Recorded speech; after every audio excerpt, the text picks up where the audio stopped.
And if you look very closely, okay, so I'm actually a Northern Virginia native. I grew up in Northern Virginia. I went to high school in Leesburg.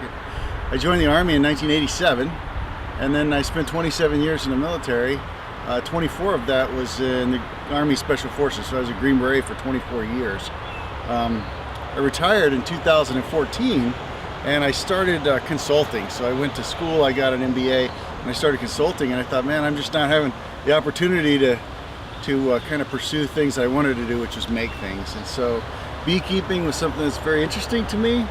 It's something that, you know, we all hear about the decline of the bee population.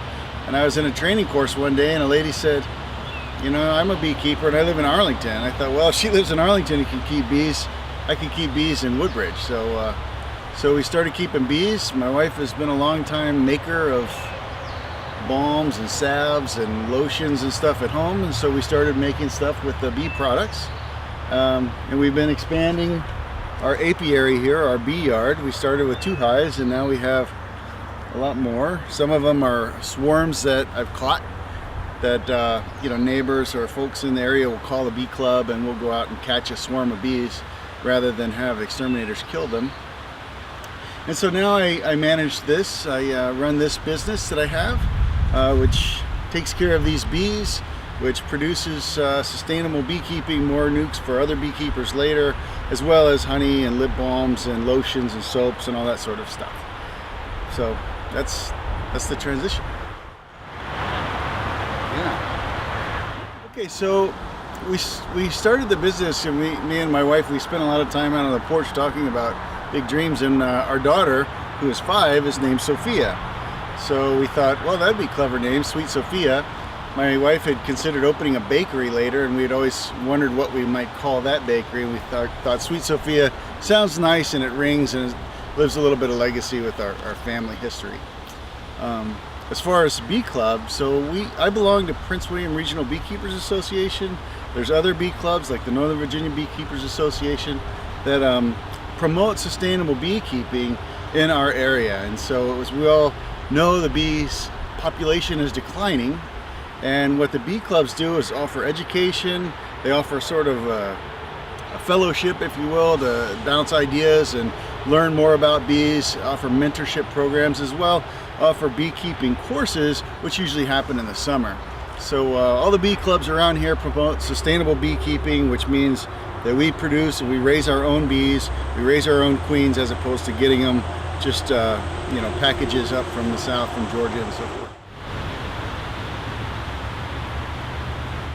Okay, so right now, this time of year, basically the bees have quit making the surplus honey. In our area, the nectar quits flowing around beginning of July, so everything the bees are doing now is preparing themselves for winter. So the bees, in order to survive the winter, have to have plenty of honey that they make for themselves, pollen, and a nice healthy stock of bees. Because in the winter, they kind of huddle up in a cluster and vibrate and keep the hive warm all winter long inside. And so, well, my job right now is to make sure they're healthy and to make sure they have enough stores. And if they don't, I feed them sugar water and syrup, and that's what these jars are. This particular hive is one that I caught from a swarm, which is, like I said, you know, the bees' natural tendency is to swarm, and that just basically means reproduce. So they'll create a new queen, half the colony will fly away and create a new colony somewhere else. And that's a very natural part of being a bee. So we give them a little bit of smoke, and what the smoke really does, it makes the bees think it's a fire, and so they kind of huddle back down inside the colony and eat a lot of honey and get ready to move. Really, it kind of calms them down quite a bit.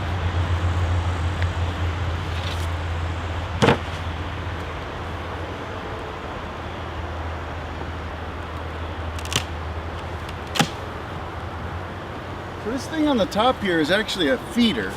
That's what I've been feeding them a lot of sugar water with, and the bees live inside of here. I give them a little bit of smoke to keep them all nice and calm. I'm going to put my hat on just so they don't get in my ears.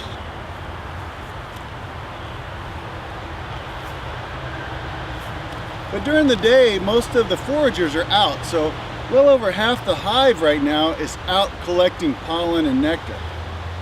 But what I want to look for here is just to make sure the bees are in fact filling out frames and gathering stores for the winter time.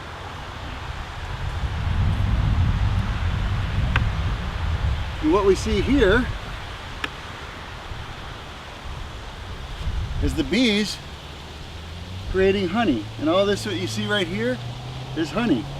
And if you felt this, you feel it weighs a good 10 pounds or so, and it's packed with honey. And so this looks really good because I can tell that they're building a lot of comb. And even some of the frames that I put in there, you see this is just a foundation frame. They draw this out when they need to store their sugar and food.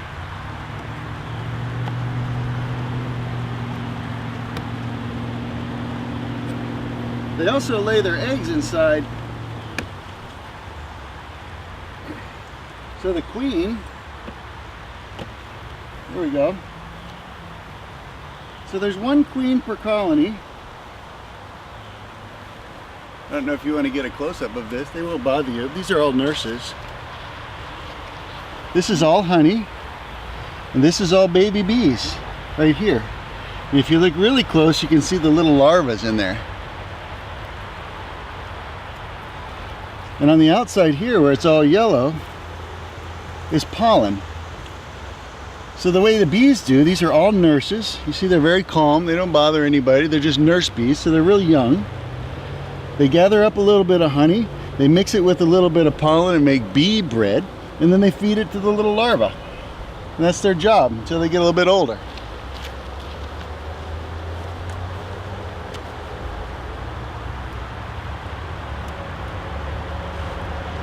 So the biggest thing that affects bees, for like backyard beekeepers like myself, is something called varroa mites.